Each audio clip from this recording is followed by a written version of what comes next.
In today's episode, Aileen and Nancy discuss numerology and also talk about healing through emotional release techniques. Welcome to Expansive Minds Podcast, Gateway to Freedom, a podcast where two friends, Aileen and Nancy, explore and expand beyond what they think they know in order to live a life of freedom. Thank you for joining us, and away we go.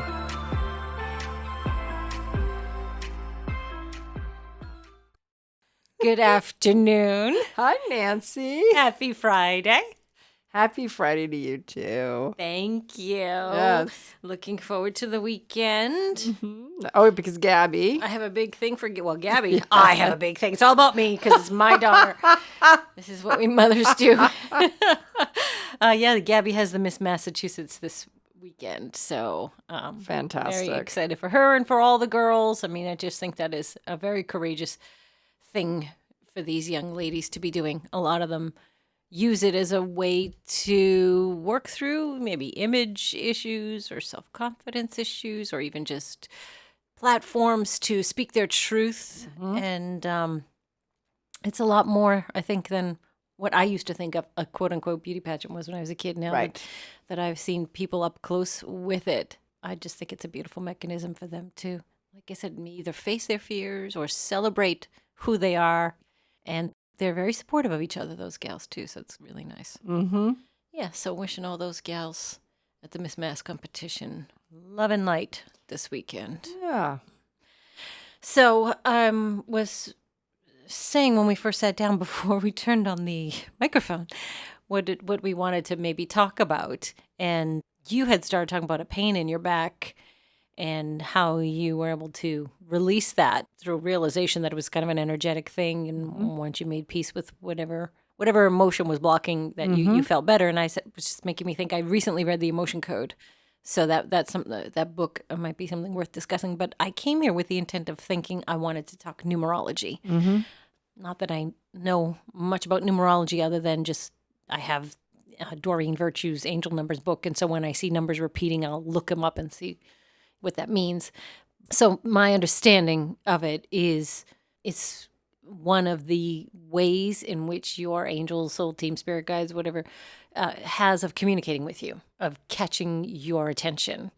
And then there's a whole nother discipline of it, I guess, where you can study based on your birth date and numbers, and you calculate the numbers in a certain way that you might have certain tendencies. I don't know. I'm guessing it might be something equivalent to like an astrological chart or whatever. I don't know that element of it. I just know, like, when I see things like 555, I'm like, holy cow, what's coming? Like, I know like certain numbers, like I know 1 is new beginnings, 2 is kind of you're dealing with duality, and I know 5 means change. And recently when things were happening with my mother and big changes were coming, I was getting 555, 555 everywhere.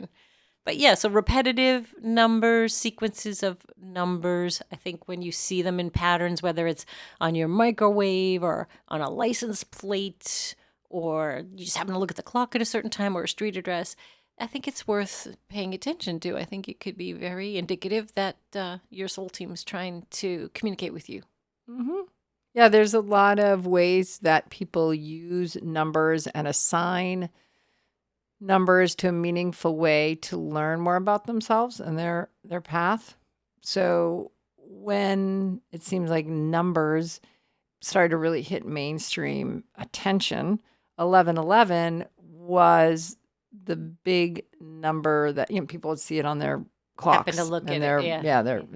And so it became like, what, 1111, and it's known as an angel number, a number of love. And so you say, well, regardless of, scientifically how accurate that is, the call to and the collective's decision to make seeing 1111 align us to love and togetherness and connectedness and a call to bring that energy into us, all good. Yeah. All good. Nothing wrong with that. Yeah. When I see the 11s, I feel like I read somewhere it's like a portal opening. So the veil is thin, which would be why you kind of all feeling that love, right? If the veil is thinner, there's a portal opening.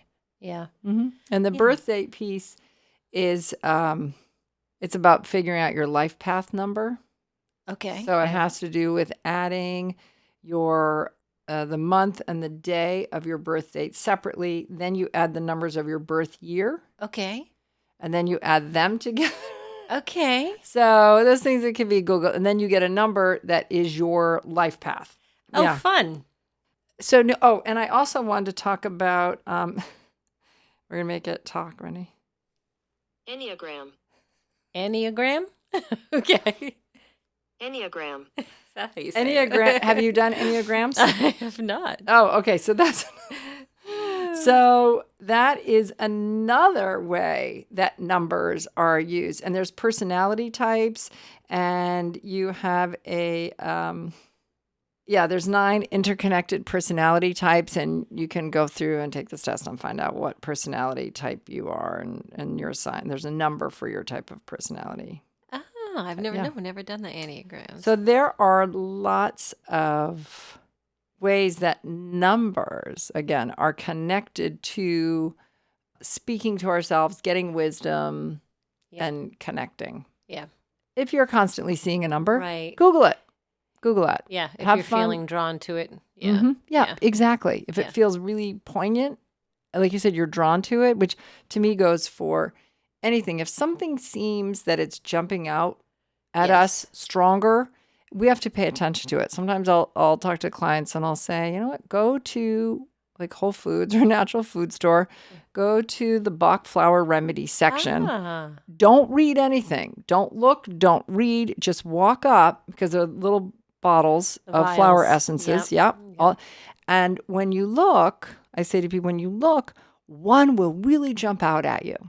Yeah. Pick it up, then read what it is. Huh. Oh, that's cool. Yeah, it'll look taller. Something about it will be brighter. There's Yeah. something that will happen. Yeah. Yeah. Yeah. So then the other thing that I had mentioned wanting to talk about was the emotion code book. Dr. Bradley Nelson, that was his name. Bless you. So Dr. Bradley Nelson, the emotion code. So I happened on it, and I don't think I think it's fairly old, but anyway, I just happened on an episode of, he was on Michael Sandler, an older episode. Mm-hmm. So the concept with that is to talk to your body, which Cryon says you should be doing all the time. He calls it innate. You talk to your innate, which is the governor, the subconscious. Mm-hmm. And you should be talking to yourselves constantly, to the cells of your body, saying, I need you to do this, I need you to do that. Like, according to Cryon, it's as simple as giving a directive or command and thanking your body too frequently. So this concept of the emotion code is you teach yourself how to do kinesiology, or how to body test, because that is the true way to test. Yep. And so, but I do it with my chiropractor. But if you want to do it on your own, he had some techniques for self-testing. So one was the sway test. You stand on the spot and you say, show me it. You ask the body, show me a yes, show me a, or whatever. You say something true, say something false, and you, similar to a pendulum. You would swing forward maybe for a yes, and maybe you would sway backward for a no, or whatever validation you've used, whatever question you ask yourself. And then there were different ways of self-testing, like interlocking your fingers and pulling, and show me a yes, show me a no, if you can pull your fingers apart or if you can't. So once you establish whatever mechanism you're using, and you've got a base point for what a yes and a no answer is, he has almost like a logic diagram of questions that you go through, and you say, well, do I have a trapped emotion in my body? Is it ready to be released yet? And, you know, every time you ask one of these yes, no questions, you're testing yourself to see how far on the chart you can get. Can it be released? And then he has a chart, a table of, I think it's 6 rows and 2 columns. And in each of those cells is an emotion. And so you say, is my trapped emotion in column A? And you sway forward or back. Is it in column B? Is my trapped emotion in rows 1 through 3 or 4 through 6? And then you narrow down. So then each row represents an organ. So, for example, could say I've identified, I don't think this is the case, but let's say row 1 is heart. I don't believe it is, but, and then column B. So I have identified through questioning my body that I have a trapped emotion in my heart in column B, and then in column B, there are a series of emotions. So I say, is the trapped emotion in my heart anger, fear, desperate, jealousy? What is this? So you isolate what this trapped emotion is that's in your heart, and through asking yourself these self-questions. So now let's say I have isolated that I have a trapped emotion of fear in my heart. Then you take a magnet. And the idea is, chiropractors would know this, I guess, on your skull from your forehead, then you run up down the center of your head down to the neck, where the neck meets the spine. Apparently, there's a lot of stuff in that pathway, and that maps to every organ in your body. So that pathway alone, from the forehead, from the bridge of the nose, up the forehead, down the base of the skull to the base of the neck, represents every organ of the body. So if you take that magnet and you say, because intention is huge, we were saying how the power of intention is more powerful than ever before.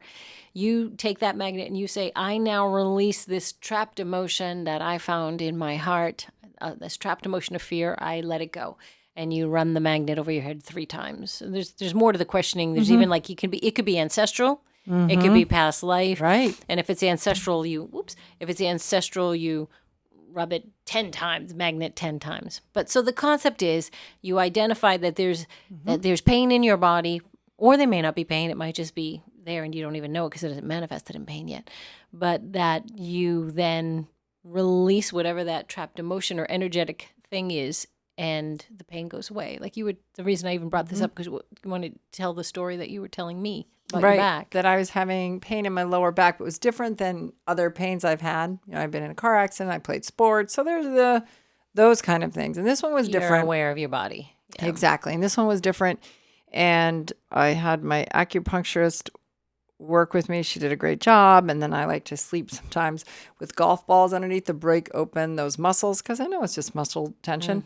And, just muscle tension on that level. Vision of the Princess and the Pea. Exactly. But with golf balls. I dig it. I love it. I'm like, oh, ow, ow, ow. Oh, okay, that feels good. Oh, time to move it to somewhere else. Ow, ow, ow, ow.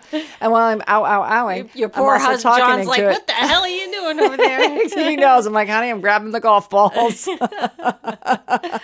And that for me, that's like a self-care way to work on myself, because I'm like, ooh, I'm holding something tight. This lovable, adorable, stubborn me is holding a wound in here that I don't want to let go of. Like, let me be, wounded. Let me be hurt, Yeah, old school. Yeah, and it's okay, because yes, that's part of being a human. Yes. We have these moments. We just don't want it to be the main construct of our personality, right? Is to be like, I choose to always have a pity party. It's like, no, I did that once. I'll sidetrack for 1 second.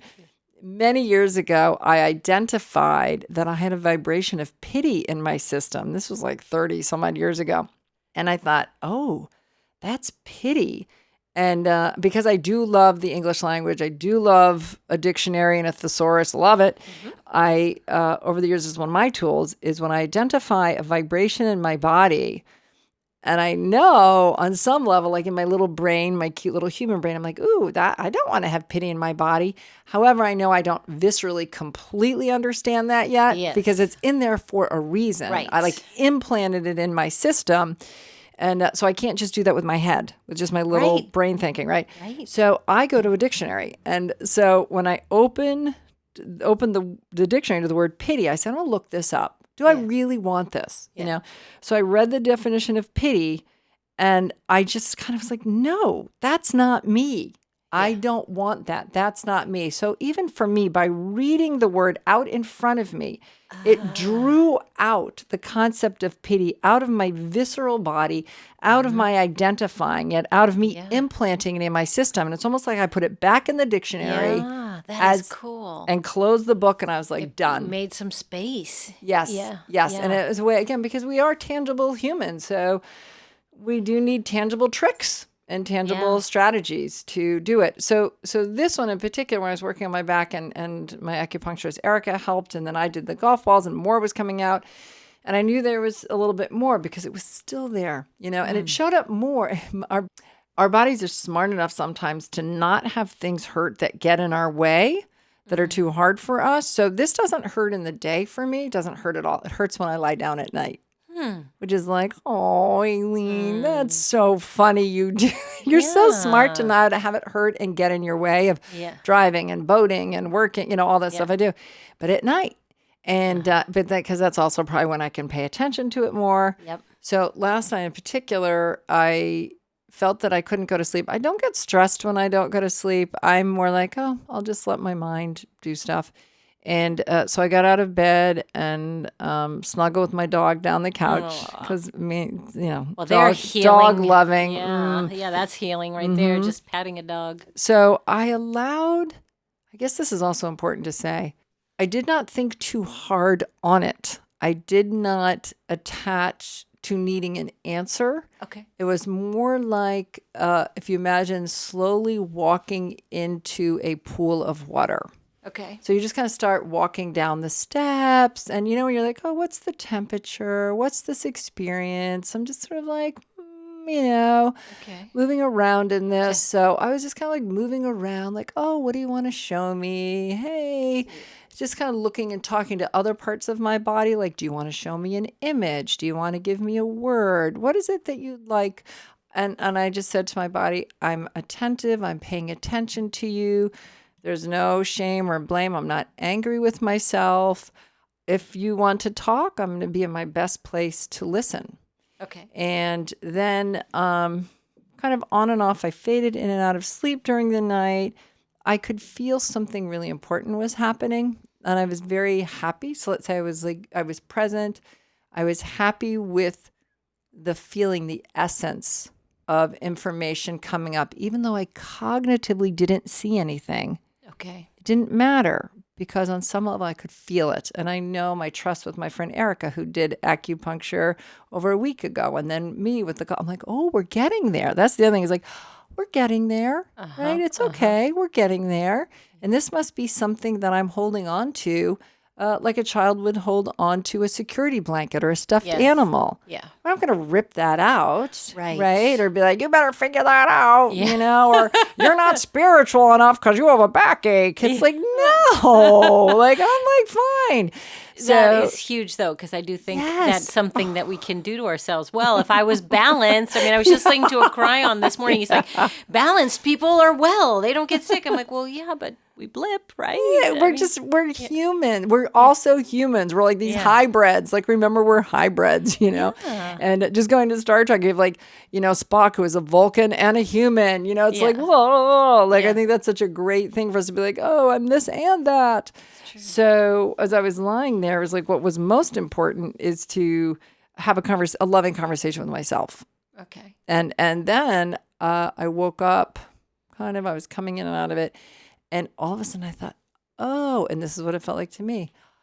Oh, I'm not supported. And I'm like, yeah, well, that is lower back. My lower back in the past had ached for different reasons. I'd been in a car accident in high school. I was an athlete. So, those people that are listening that are rickety athletes know that's a different feeling. This is a very different and new sensation. Yep. And then, for those who want to look up, just we didn't mention Louise Hay. Mm-hmm. What is it? Heal yourself.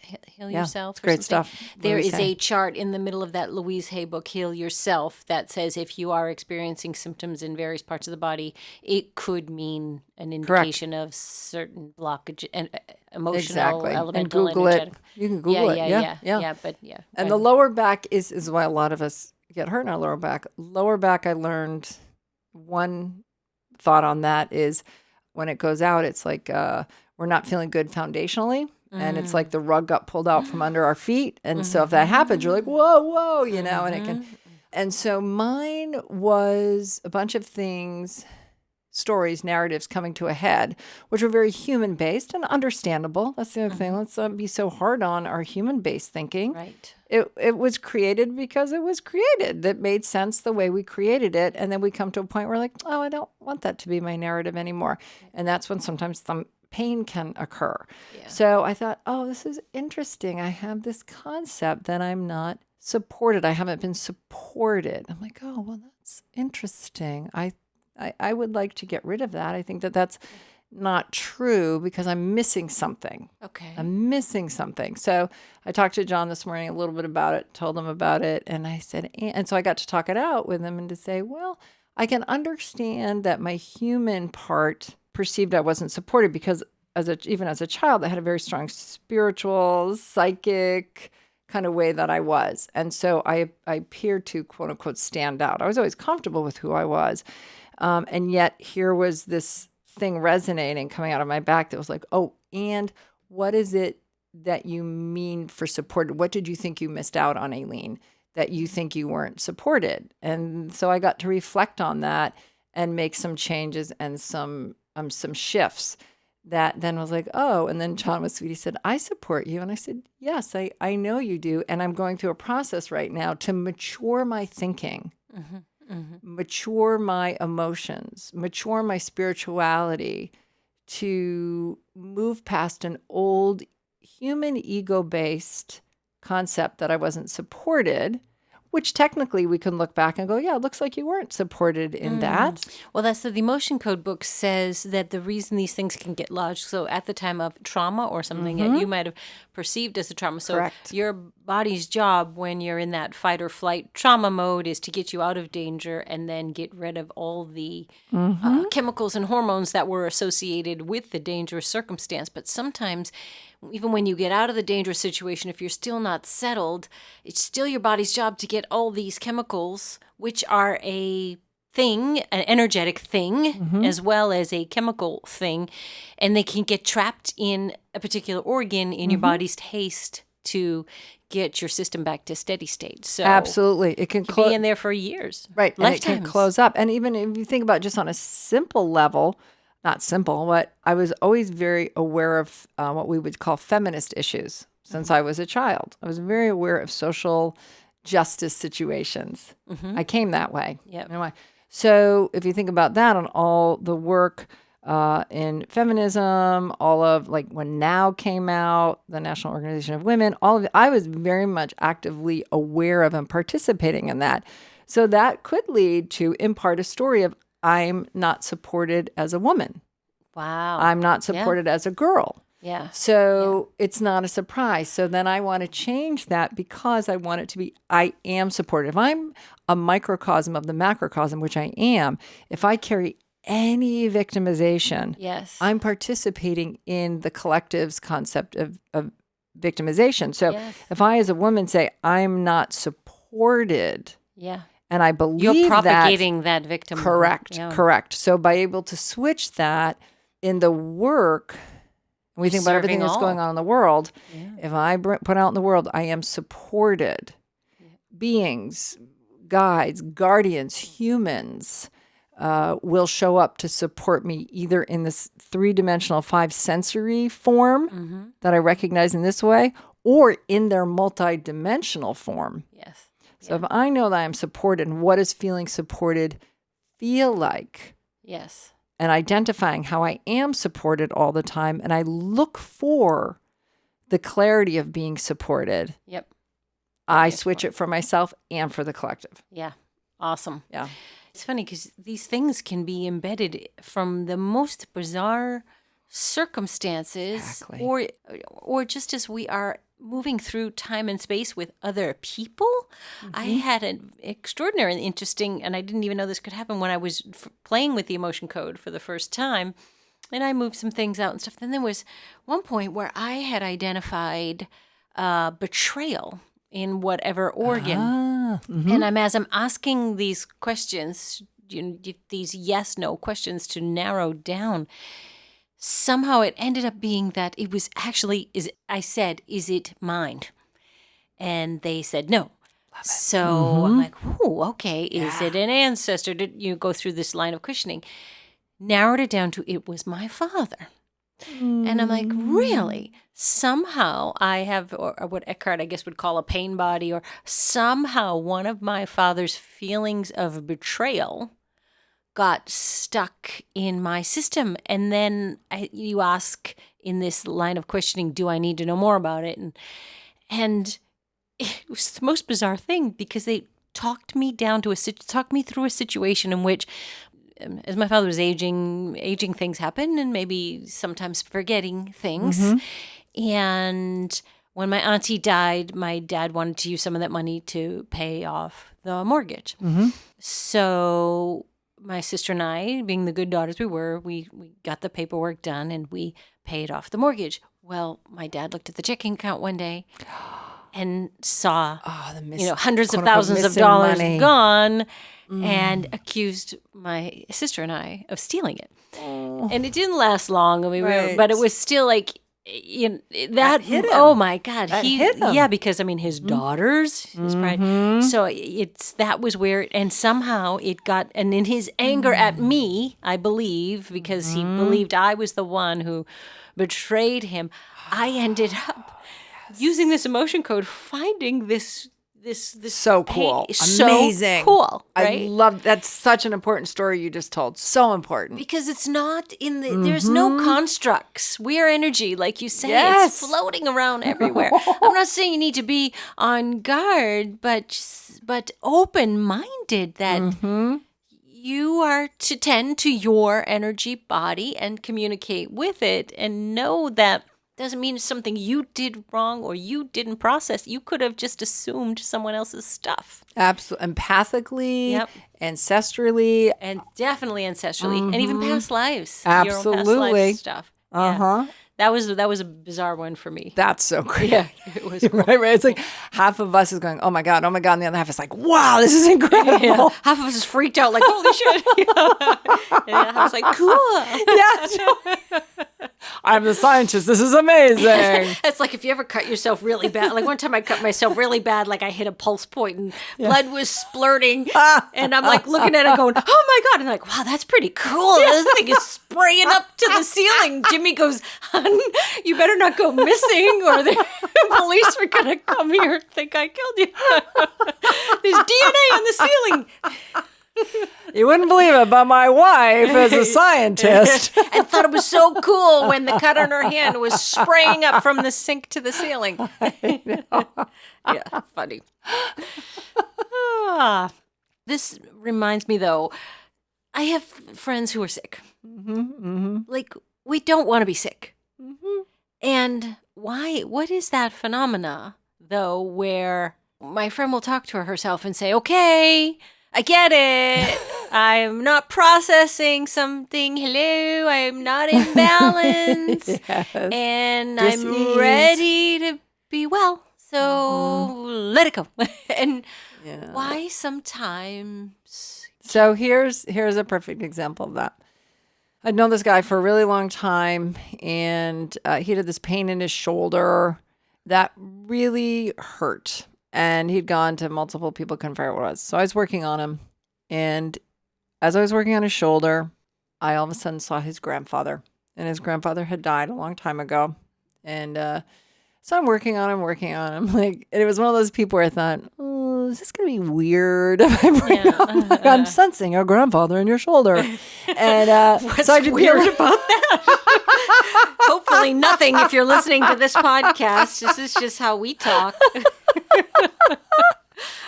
There is a projection of your grandfather into my mind from the energy in your shoulder.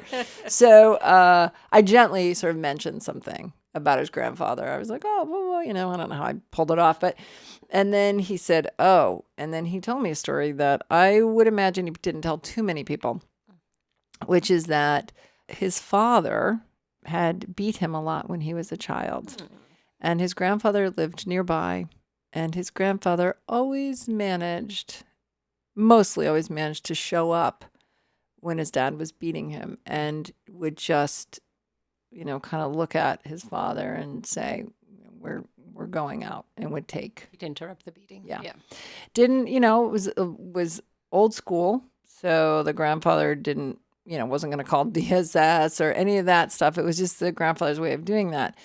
And so this man, and we all do this, when someone we love and we care about dies, we attach to something tangible in some way.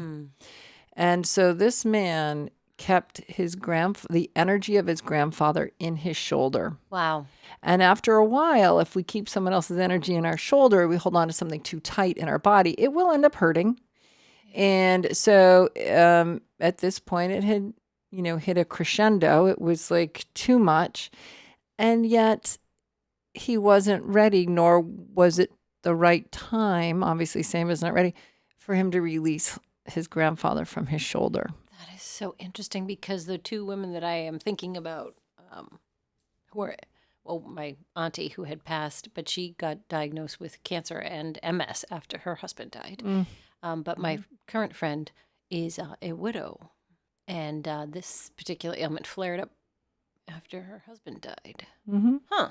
And so I had another client. So there's one shoulder story. Yeah. So that stayed for a while. We were eventually able to shift it out, but I was not going to, it's not my place to go in and get that or to tell him he's wrong for holding it. Right. So it's a little bit of a challenge. When he's ready. Right. When I was ending my polarity training, my teacher was asking us to summarize our practice. And this is what I said to her. It just was really clear to me. I said, I hold hands with my client and I walk to the cliff edge, their cliff edge with them. If they jump, I jump with them. If they turn around and go back, I turn around and go back with them. That's what it feels like I do. Right. In this case, he wasn't going to jump. We needed to turn back. And a couple sessions, we just held hands to the cliff edge and we turned back. And then one session, we jumped. And then I had this other man early on in my practice who came with a shoulder issue. Same thing, gone to all the doctors, x-rays, nobody could figure it out. And I ran into him the day before he was going to Florida. And he was taken off the next morning. And I ran into him like, well, what time are you leaving? Because, I mean, I don't know what I can do. I kind of do like, well, I don't know, but I'd be happy to work on it a little bit. Maybe it could help. I don't know. So he came, he was able to come early in the morning and he couldn't even lie down. And he's about to go like on vacation with his kids and everything. So he's sitting up and I says, cool, I'll work. I don't care. I'll work on you any way I can. So as I was working on him in his arm, in his tightness, it was a different arm. The first guy's was in the right shoulder. And in polarity in Ayurvedic medicine, the right side is male energy. Okay. So a lot of times relationships we have with men or certain energy comes in the right side. This man had it in the left side, which is interesting. And as I was working on him, I saw his older son, who was a senior in high school and was going to be leaving the next year to go to college. So again, I very gently asked him a little bit about, how are you feeling about him going to college? Yeah. And then I, was checking in with his heart chakra. So I'm having a relationship in my mind with his heart chakra, jumping back and forth with all these different parts of his body and energy bodies. It's not just one body of energy bodies. And then he was able to talk about it. He got a little emotional. We had this great moment of him being able to talk and share and what that was going to be like and him missing his son and his firstborn and everything going to school. And then he took off. And it was funny because I hadn't heard back from him in a week or two and hadn't run into him. And so as all of us, especially in the beginning of my practice, I was like, oh, I guess it didn't help. I guess nothing happened. And I was thinking, he's afraid to tell me. Nothing worked. So then I ran into him and I said, hey, how you doing? He said, good. He said, I was meaning to call you. He said, I got to Florida, no pain. Wow. I got to play basketball. I got to swim. I got to have a great time with my family. Has never come back. That's awesome. So you see, it's both pains in the shoulders, both attachment, both holding on. One was in a place to let go of it. His son was going to college. The other one, it's his grandfather who saved his hide, who was dead, who we couldn't let go of because he was holding on to, understandably, his tangible holding on to his grandfather was energy in his shoulder. Yep. Fascinating how all these things can manifest into the body the way they do. Mm-hmm. And hopefully we can be without judgment. It's really exploring and loving ourselves into release. That is, I think, the key. Because that's hard. Mm-hmm. That's hard because those of us who feel spiritual and then we can't fix something or having a hard time with an ailment, we judge. I must be doing something wrong. I must not be as spiritual as I think I am. Yeah.